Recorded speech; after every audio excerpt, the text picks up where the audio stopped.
पाहूयात पुढची बातमी। बाजारामध्ये मासे कापून विक्रीला बंदी घातल्याचा आरोप होतोय। उबाठाकडून मुद्दाम षडयंत्र आणि अफवा पसरवल्या जातात। मासे कापून विकण्यास बंदी असा कोणताही नियम नाहीये। महापौर रितू तावडेंनी आता हे स्पष्ट केलं। रितू तावडेंच्या आरोपांवर किशोरी पेडणेकर यांनी आता पलटवार केला।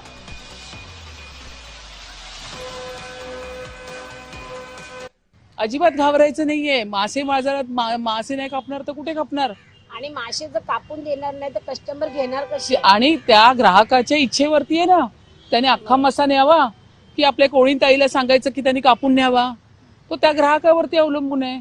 अशा पद्धतीचे निर्देश कुठेही दिलेले नाही प्रशासनाकडनं दिलेले आहेत, नाही महापौर म्हणून मीही परवाच्या दिवशी माझ्या स्टेटमेंटमध्ये सांगितलंय, फक्त आणि फक्त अफवा। भारतीय जनता पार्टी आणि शिवसेना शिंदे साहेबांची पूर्ण कोळी समाजाच्या पाठीशी उभी आहे आणि कायम राहणार। तुम्ही नुसतं वायफळ बडबड करू नका। फार झालं तुमचं।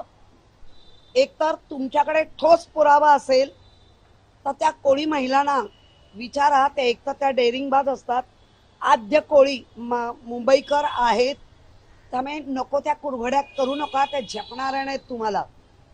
आणि कोळी महिला कोणाच्याही आधारावर चालत नाहीत, त्या पूर्णतः कोळी बांधव आगरी हे सगळे सक्षम आहेत, त्यांना आधाराची तुमच्या तर अजिबात गरज नाही।